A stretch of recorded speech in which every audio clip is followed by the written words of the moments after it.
Bien, bonsoir à vous tous et à vous toutes. Nous allons, Shabbat prochain, rencontrer un, un événement tout à fait singulier qu'on appelle Shabbat Para. Shabbat Para qui porte le nom de l'élément premier de la paracha de Hukat dans la Torah et qui constituera la lecture du deuxième rouleau de la Torah ce Shabbat, qu'on appelle donc Shabbat Para ou Parashat Para. C'est en effet la paracha ou le Shabbat qui précède Parashat HaChodesh, où on fera la lecture de ce fameux Parashat Para dans dans la paracha de Hukat. Les deux dernières des 4 parachiotes particulières qu'on a mentionnées. Il y a eu Shabbat Shekalim, ensuite on a eu Shabbat Zachor. La semaine dernière, maintenant, il s'agira de Shabbat Para avant de parler de Shabbat HaChodesh. Les deux dernières parachiotes, se suivent toujours et sans interruption, comme vous l'avez déjà étudié. Ce Shabbat, on va sortir donc 2 Sifrei Torah. Dans le premier, on lira la section shabbatique avec les 7 appelés. Il s'agit de Shabbat Tzav. N'est-ce pas? Juste après Parashat Vayikra, il y a Shabbat Tzav. Dans le deuxième Sefer Torah, on va lire pour le Mafsir le chapitre 19 de Bemidbar, c'est-à-dire la loi sur la vache rousse. Certains de nos décisionnaires considèrent que cette lecture est ordonnée par la Torah exactement comme Shabbat Zachor. On voit une allusion à cela dans le verset numéro 2, où, avant d'aborder le sujet, il est dit « Zod Hukat Torah » voici un statut de la Torah, une loi de la Torah qu'a prescrit l'Éternel, et le verset termine en disant « les morts ». Les morts, sous-entendu pour dire, pour enseigner, pour transmettre aux générations un message. C'est quoi le message? C'est le suivant. La Torah a ainsi ordonné de lire ce qui suit devant la communauté d'Israël, c'est-à-dire de prendre à témoin tout le monde. Aujourd'hui, c'est facile de comprendre cela. Aujourd'hui, en temps réel, avec les réseaux sociaux, le monde entier, la terre entière, est au courant de tout ce qui se passe. De ce qu'il faut, de ce qu'il ne faut pas, de ce qui est pudique, de ce qui ne l'est pas, de ce qui... À la limite, on est presque surpris. Bon, qu'est-ce qu'il y a de si extraordinaire? Pourquoi c'était si essentiel à l'époque? Pourquoi ça l'est toujours aujourd'hui? En fait, cette lecture, ainsi que celle de Parashat Zachor que nous avons fait la semaine dernière, on doit rappeler qu'il y a ici des messages clés dont l'avenir du peuple d'Israël d'abord, mais aussi de l'humanité tout entière, dépend de ces messages. C'est dire que ce sont des messages essentiels et c'est pourquoi il faut les communiquer à la plupart à tous ceux qui sont présents, tous ceux qui veulent bien entendre. Et c'est aussi pour ça qu'on doit appeler qu'un adulte à la lecture de ce passage, c'est-à-dire quelqu'un qui est au moins bar mitzvah. Et pourquoi cette lecture se fait-elle avant la néoménie de Nissan, ça veut dire avant Rosh Chodesh Nissan? C'est pour rappeler à chacun l'obligation de se purifier de l'impureté. Toutes les formes d'impureté en général, et particulièrement l'impureté venant d'un mort, avant l'arrivée du 14 Nissan, jour du sacrifice pascal. À l'origine, pour offrir une offrande au temple de Jérusalem, et avant l'offrande de Jérusalem, c'était tout simplement dans le sanctuaire, il fallait être dans un état de pureté. Pourquoi cette notion est si présente dans la Torah? Pourquoi on parle toujours de pureté? Ça peut même sembler particulièrement édifiant dans une génération où, ma foi, la notion de pureté, vous êtes agressés, comme nous tous, du matin au soir, par Facebook, par les réseaux sociaux. On vous envoie des putsch, comme ils appellent, avec des choses non voulues, non désirées. Et des choses qui ne sont pas très pures d'ailleurs, pas très jolies. Pourquoi justement, on nous dit justement, on doit, nous, peuple d'Israël, nous opposer à cela. On doit se battre contre cela. Parce qu'en fin de compte, l'impureté est le point de départ de toutes les vilainies. Pas uniquement d'un comportement personnel, mais les vilainies qui sont même pour les uns ou les autres théâtrales et qui sont devenues publiques, qui sont même, qui de marginalisées sont devenues banalisées, généralisées. Et pour autant, c'est pas parce que quelque chose est généralisé que quelque chose entre, entre guillemets, dans les mœurs, dans ce que d'aucuns appellent, non sans humour, le progressisme. C'est que dans le mot progressisme, il y a le mot progrès. On se serait attendu à ce que l'idéologie dite progressiste soit l'idéologie défendresse du progrès moral, du progrès de l'intégrité. Or, c'est exactement tout le contraire de ce que la génération dite progressiste a engendré.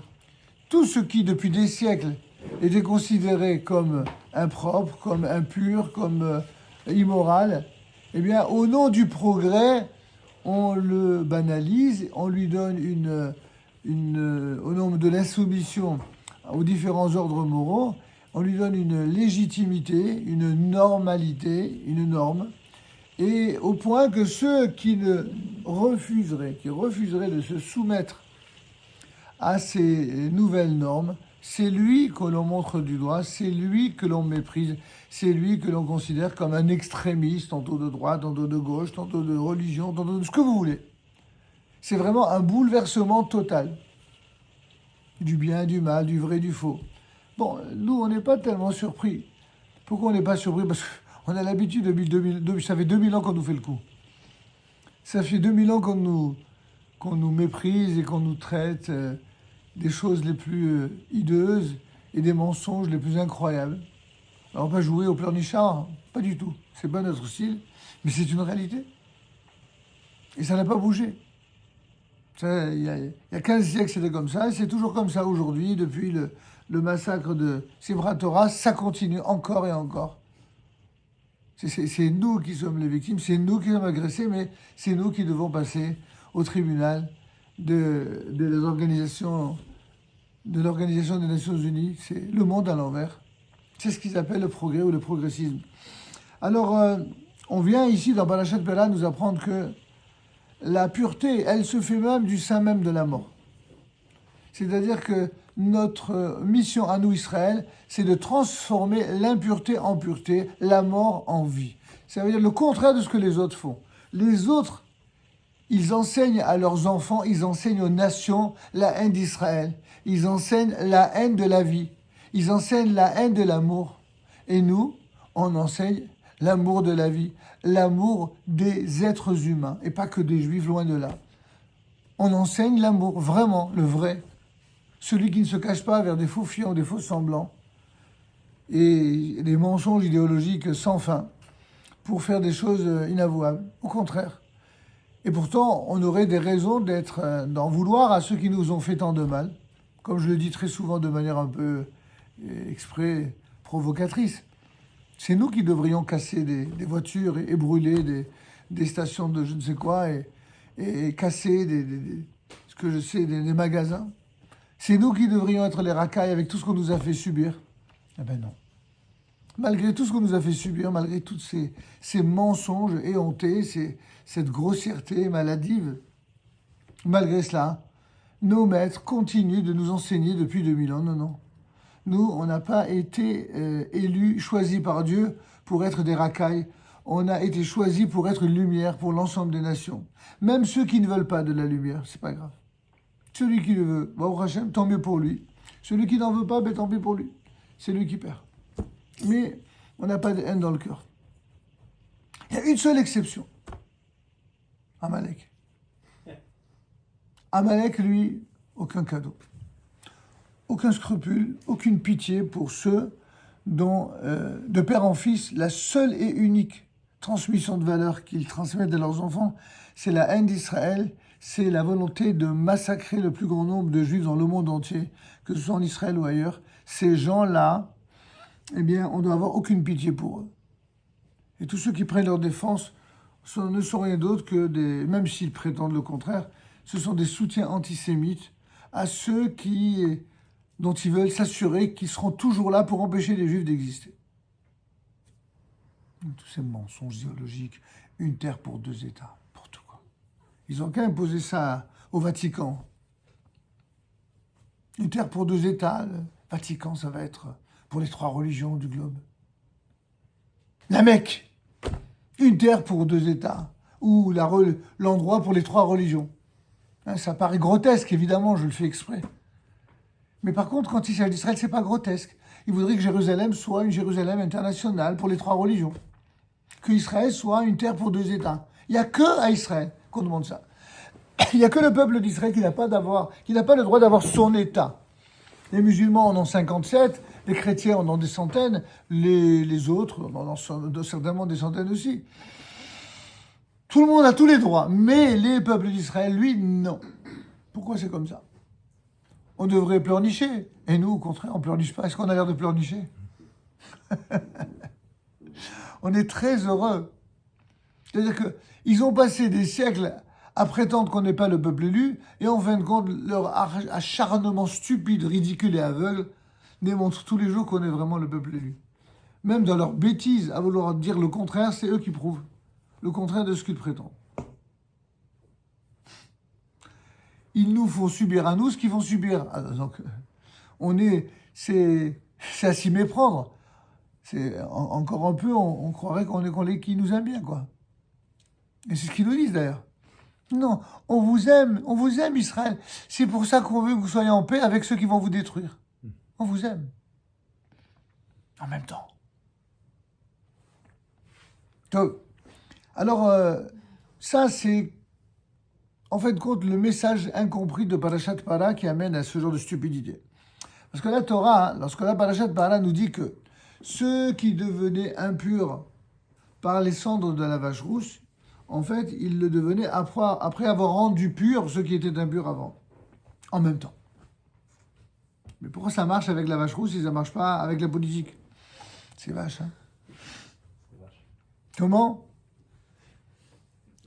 Est-ce qu'on peut y voir des allusions politiques? J'en sais rien. Il y en a qui disent que la vache rousse, le rouge, c'est tout ce qui est rouge, dans les idéologies rouges, et que la vache, en fait, c'est tout ce qui est rouge, il faut que ce soit réduit en cendres, et que finalement, une fois qu'on a réduit en cendres tous ceux qui sont à l'origine du plus grand nombre de sang versés dans l'histoire, alors finalement, on va retenir de leur élucubration et de leurs mensonges certaines choses que même eux, dans leurs mensonges, ont dit aussi de bien. Par exemple, dans les idéologies dites gauchisantes, quand ils parlent de l'amour des êtres humains, mais on est d'accord avec ça? La Torah n'a pas attendu ni la gauche, ni encore moins la Russie de Staline. La Russie de Staline, on sait ce que c'est que l'amour du prochain. Et le christianisme, l'amour du prochain, on sait ce que ça a donné avec les Juifs dans les bûchers de l'Inquisition. C'est facile de dire des grandes idées et d'être donneur de leçons sur des valeurs qu'on piétine. C'est très facile, tout le monde fait ça.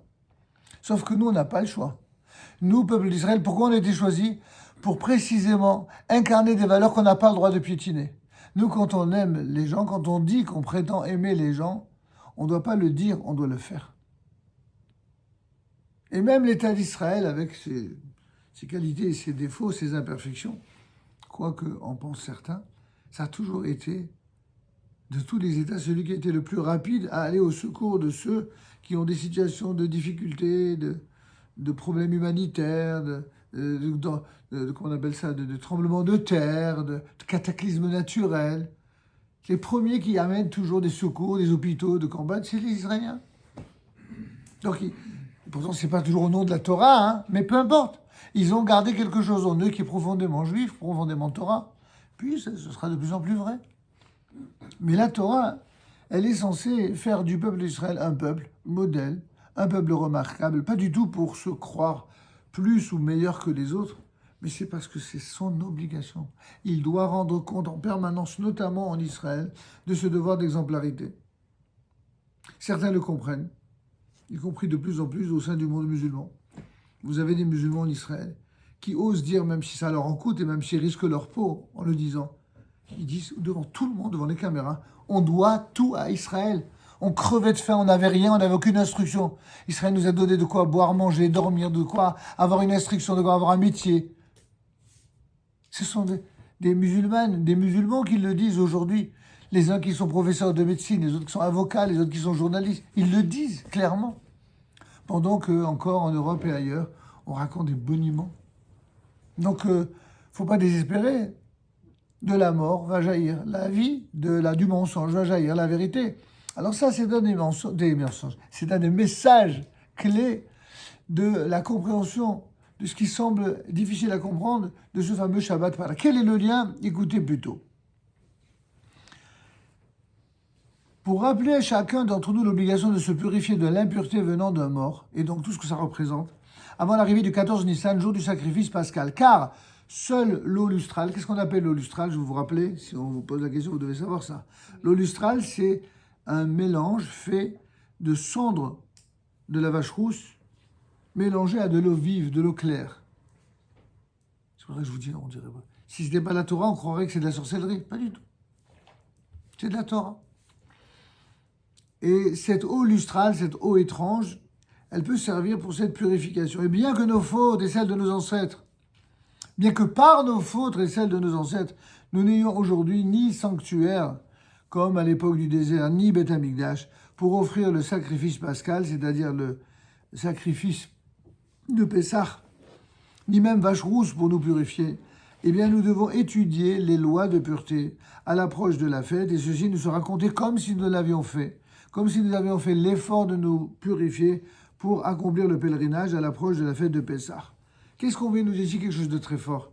Que c'est pas parce que les conditions ne sont pas réunies pour faire quelque chose qui est très spirituel, qui est même très métaphysique, qui est parfois irrationnel. Eh bien, en étudiant les lois relatives à ces choses-là, eh bien, le mérite de cet effort que nous faisons par son étude, eh bien, c'est considéré aux yeux de Dieu et de la Torah exactement comme si on l'avait fait à l'époque du sacrifice pascal. En fait, la Torah n'ordonne cette purification qu'aux personnes qui étaient souillées par un mort, c'est-à-dire en contact direct, ou des personnes qui ont séjourné sous le même toit qu'un cadavre. Mais cette mitzvah fut donnée à Israël quand? Le premier du mois de Nissan, et ce, de la 2e année de la sortie d'Égypte. Un jour en effet, où fut dressé le fameux Mishkan, le tabernacle. La vache rousse fut immolée et incinérée le lendemain. Cette année-là, toute la communauté dut se purifier par les cendres de la vache rousse, car tous s'étaient souillés par une faute. Vous savez laquelle? La faute du veau d'or. La fameuse faute du veau d'or qui avait entraîné la mort de plusieurs milliers de personnes. Vous vous souvenez de cela? Donc ils étaient tous impurs, à cause de l'impureté des morts et des cadavres qui jonchaient le lieu dans lequel ils se trouvaient. Et donc, selon la tradition, l'idolâtrie, de manière globale et générale, à l'image de ce fameux veau d'or, rend impur exactement comme la mort. Ils se prostituèrent à Baal Péor, ils mangèrent des sacrifices des morts. Et pour être dignes de voir la Shekhinah, c'est-à-dire la présence divine résidant en leur milieu, après que Dieu leur eut pardonné cette fameuse faute du veau d'or, vous vous rappelez que Moïse qui monte dans la montagne, pendant 40 jours, pendant 40 nuits, sans boire ni manger, il prie, puis Dieu dit « Ouais, c'est bon, ça va, ça suffit. 40 jours, 40 nuits, Salarti Kidvalecha, j'ai pardonné conformément à ta demande. » Tu pries tellement, tu les aimes tellement, tu es protégé, malgré tout ce qu'ils ont fait sur toi, qu'ils t'ont tapé dessus. Tu es vraiment l'idéal d'un chef d'Israël, celui qui supporte toutes les injustices, toutes les crasses, toutes les balivernes, les méchancetés gratuites, et tu continues de les aimer. Mais il faut être incroyable. Ah, dans ce cas-là, finalement, c'est pas très différent de celui qui vous dit si on vous frappe dans la joue droite, eh bien tu rends la joue gauche. Non. Ah non.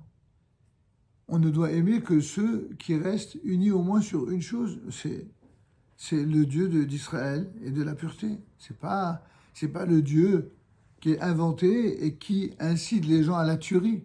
Moïse n'a jamais incité les gens à la tuerie. La seule et unique, entre guillemets, tuerie autorisée, c'est celle contre Amalek une fois encore. Mais sinon, c'est pas parce que quelqu'un il pense différemment, voire même qu'il veut nous faire la guerre, qu'on veut le massacrer jusqu'au dernier. Au contraire. Je ne sais pas si vous étiez là lorsqu'on a parlé des guerres contre les Cananéens. Ceux qui voulaient vivre en paix, on leur disait, on va cohabiter, on va vivre en paix. Ceux qui ne nous font pas confiance, qui veulent partir, ils pouvaient partir. On ne leur courra pas derrière. Et ceux qui ne veulent pas vivre en paix, qui veulent dire non, on ne veut pas vous donner, on ne veut pas renoncer ni à l'idolâtrie, ni au terrorisme, on veut la souveraineté, on veut votre terre. Ça ne vous rappelle rien. Alors ceux-là, aucune pitié. Encore qu'à l'époque, il y avait quand même une pitié, c'est que les femmes et les enfants, on les laissait en vie. On ne tuait que les hommes au-dessus de 20 ans, en âge de porter les armes. Il y a quand même une différence. Mais par contre, pour Amalek, c'est-à-dire ceux dont la transmission des valeurs à leurs enfants, c'est de tuer, de massacrer les Juifs.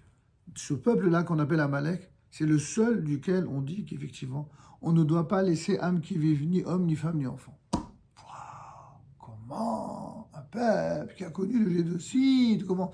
D'où leur est venue l'idée de, n'est-ce pas, Israël qui est génocidaire. C'est-à-dire qu'en vérité, tous les fantasmes qu'ils projettent sur nous sont exactement ceux dont ils savent qu'il va se produire s'ils soutiennent les Palestiniens, s'ils soutiennent les gens de type Amalek. Ils les soutiennent que pour ça. Parce qu'ils ont l'espoir qu'enfin, il y a un peuple qui va réussir à nous massacrer jusqu'au dernier. Ah ben ces gens-là, on ne doit avoir aucune pitié vis-à-vis d'eux. Et seulement eux, je dis bien seulement eux. Les autres, qu'ils soient juifs ou non juifs, ce ne sont pas nos copains, on les combat, mais d'une manière loyale et on ne souhaite pas les éradiquer, on ne souhaite pas les effacer de la surface de la Terre. Les autres ennemis, on souhaite juste leur prouver qu'ils se trompent, c'est tout, et qu'ils changent. Vous comprenez qu'il y a quand même une différence. Et donc, pour être digne de voir la Shekhina, c'est-à-dire la présence divine résidant à leur milieu, après que Dieu leur eut pardonné cette faute du veau d'or, ils durent subir cette fameuse purification par les cendres de la vache rousse. Des rites minutieux étaient alors observés lors de l'incinération de cette fameuse vache rousse, afin d'ajouter à la solennité de cette cérémonie expiatrice. Ainsi, le Kohen qui était chargé de l'incinération devait être isolé de son entourage pendant 7 jours, à l'instar du grand prêtre avant la journée de Kippour, selon une vieille tradition. Pendant chacun de ces 7 jours, on purifiait le Kohen avec de l'eau lustrale contenant des cendres des vaches incinérées précédemment. La personne qui purifiait ainsi le Kohen ne devait jamais avoir elle-même touché un mort. Et bien qu'il suffise que cette personne se soit elle-même purifiée au préalable, on a dans ce cas particulier ordonné cette précaution supplémentaire de crainte qu'il y ait eu une négligence lors de la purification précédente. Afin d'avoir à leur disposition pour cette cérémonie des hommes n'ayant jamais été souillés par un cadavre, nos sages ont pris de nombreuses mesures qui sont résumées dans le chapitre 3 du traité Para.